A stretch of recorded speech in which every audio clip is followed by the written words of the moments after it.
여러분께서는 지금 CBS 라디오 김현정의 뉴스쇼를 함께하고 계십니다. 언뜻 보면 평범한 사무실에 직원들이 PC 모니터에 담긴 성행위 장면을 24시간 쉴 새 없이 보고 있습니다. 도대체 이게 뭘 하는 곳인고 하니 바로 디지털 성범죄 심의지원단, 일명 몰카 감시반인데요. 불법 동영상 촬영물을 찾아서 24시간 풀가동을 하고 있답니다. 그러니까 24시간 불법 몰카 찾아서 헤매는 게 1인 분들이죠. 오늘 화제 인터뷰에서 직접 만나보겠습니다. 최근 문을 열었어요. 방송통신심의위원회 디지털 성범죄 심의지원단 긴급대응팀의 고현철 팀장입니다. 고 팀장님 안녕하세요. 네, 안녕하십니까. 아니, 하루에 이 불법 촬영물 피해 신고 접수가 얼마나 들어오나요? 네, 좀 하루 평균 한 120건의 불법 촬영물을 심의하고 있습니다. 와, 주로 어떤 내용들이에요? 유형이? 이 유형으로는 소위 몰카라고 불리우는 불법 촬영물 등이 있습니다. 최근에는 가정용 IP 카메라를 해킹해 예. 부부간의 어떠한 사적 영역 등이 불법으로 촬영돼 유출되는 사례가 사회적으로 문제가 된 적이 있었습니다. 가정용 IP 카메라라는 게 뭡니까? 부부가 맞벌이 했을 때 강아지가 어떻게 있는지 알아보기 위해서 달아놓는 카메라 있지 않습니까? 또 이제 아이를 네. 베이비시터한테 맡겨놓고 맞벌이하는 부부들이 집에다 네. 설치 많이 해놓고 휴대폰 연결해서 보더라고요. 네, 맞습니다. 예. 네, 그러한 IP 카메라를 해킹해서 부부간의 어떤 성행위가 예. 그냥 촬영되어 유출되었던 사례가 사회적으로 문제되었고, 그리고 또 다른 유형으로는 당사자 간의 동의하에 촬영했으나 예. 당사자 동의 없이 유포된 불법 촬영물 등이 있습니다. 연인일 때 동의하에 촬영했는데 헤어지고 나서 그걸 유포시켜버려요. 네. 하루에 120건이라고 하셨는데 네. 대부분 누군가가 발견해서 신고하는 거예요? 아니면 찾아내시는 거예요? 어떤 식으로 120건입니까? 네, 피해자가 저희 위원회에 직접 신고하거나 아니면은 경찰청이나 여성가족부에 신고한 정보를 예. 저희 쪽에 이첩된 건이 있고요. 그럼 어쨌든 처음 이 발견해가지고 신고하는 사람은 본인이네요. 피해자 본인?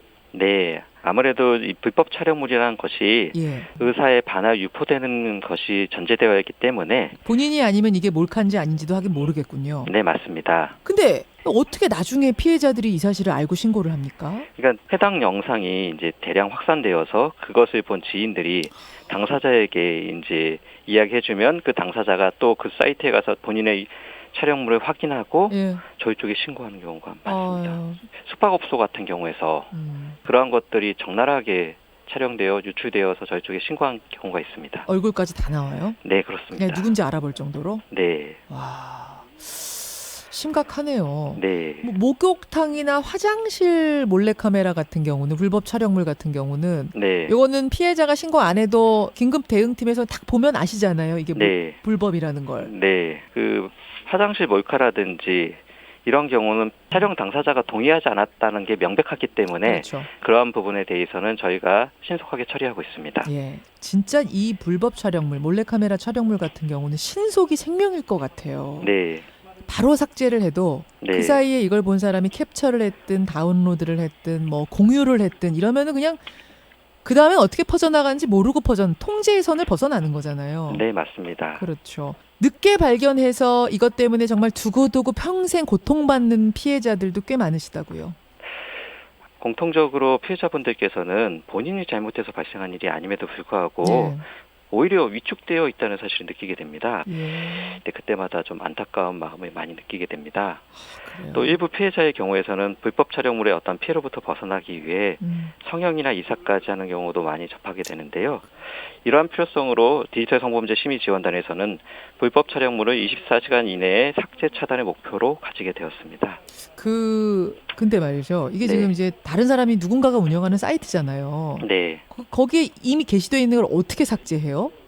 이게 국내 정보로의 경우에서는 예, 예. 해당 그 정보통신 서비스 제공자에게 예. 해당 정보를 삭제하라고 시정 요구를 할 수 있습니다. A 포털 사이트 네. 에서 운영하는 카페에 게시됐다 하면은 그 네. A 포털 사이트에 얘기를 해서 바로 네. 삭제하도록. 네, 맞습니다. 그리고 만약에 그 해당 사이트 자체가 문제가 된다고 한다면 예. 그 계정 자체에 대해서 삭제를 요청할 수 있고요. 어. 또 이제 해외 서버인 경우에서는 예. 국내로 유입되는 부분을 막는 접속 차단의 시정 요구를 하고 있습니다.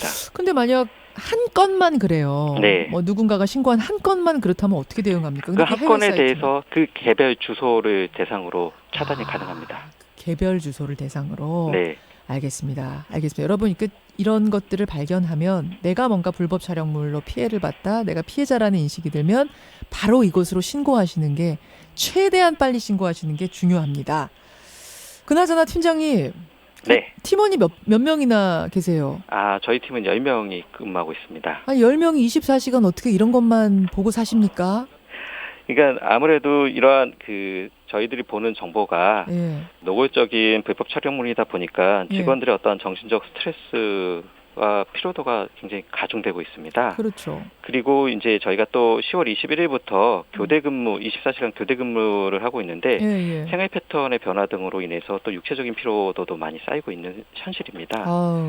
그래도 이제 피해자들이 네. 우리 덕분에 더 큰 피해를 막을 수 있구나 생각할 때, 또 그분들이 고맙다고 인사해 올 때, 이럴 때 보람 느끼시죠? 네, 안 그래도 최근 미취학 아동의 어떤 신체 노출 영상 정보를 저희가 신고 접수해서 신속히 조치해서 유통이 확산되지 않았던 적이 있었습니다. 예. 그러니까 해당 부모님께서도 위원회에 크게 고마움을 표하셨지만 저도 아이를 키우는 입장에서 큰 보람을 느끼게 되었고요. 그래요. 그리고 또 한편에서는 또 아직도 다 안 지워졌어요라고 안타까움을 하소연하면서 지속적으로 신고하시는 피해자분이나 이제 아는 사람이 불법 촬영물을 신고하신다고 하셨다가 예. 초에 본인 거라고 의먹이는 피해자분들을 만날 때는 우리가 좀 더 열심히 노력해야겠구나라는 의지를 다지게 됩니다. 그래요. 그 불법 촬영물을 퍼서 나르거나 네. 자기 블로그에 갖다 옮겨 담는다거나 이렇게 유포시키는 순간부터 범죄인 거죠? 네, 맞습니다. 예, 본인이 촬영해서 본인이 최초 유포자가 아니더라도 네, 맞습니다. 다운만 받아도 범죄인가요? 다운 받는 것은 아동 청소년 이용 음란물의 경우에서는 다운로드만 받아도 이제 범죄가 됩니다. 누군가에 퍼뜨리지 않아도 네, 맞습니다. 다운로드만 받아도 네. 아동과 관련된 음란물이면 무조건 네. 범죄라는 거. 네, 맞습니다. 불법 촬영물이 이제 피해자에게는 회복할 수 없는 예. 그 피해를 주는 부분이기 때문에 예. 이 예방을 위해서는 무엇보다도 불법 촬영물을 찍지 않는 것이 중요하고 보는 것도 절대 안 된다는 인식 개선이 중요합니다. 예. 그래서 불법 촬영물 피해자가 예. 내 가족일 수 있다는 생각을 가지고 불법 촬영물 찍지도 말고 보지도 말아야 하는 그러한 좀 문화가 확산되어야 하지 않을까 생각합니다. 그래요. 오늘 귀한 시간 감사드리고요. 네. 이게 참 스트레스 많은 일이겠지만 중요한 일 한다 생각하시고 힘들 네. 내주시길 부탁드립니다. 네, 알겠습니다. 예, 고맙습니다. 네, 감사합니다. 방송통신심의위원회 디지털 성범죄 심의지원단이란 곳이 있습니다. 그곳 중에서도 긴급 대응팀의 고현철 팀장이었습니다. 김현정의 뉴스쇼는 청취자 여러분의 참여로 이루어집니다. 트위터, 페이스북, 레인보우 게시판, 그리고 단문 50원, 장문 100원의 유료 문자 샵 1212, 우물정 1212 통해 참여하실 수 있습니다. 김현정의 뉴스쇼, 여러분과 함께 만듭니다.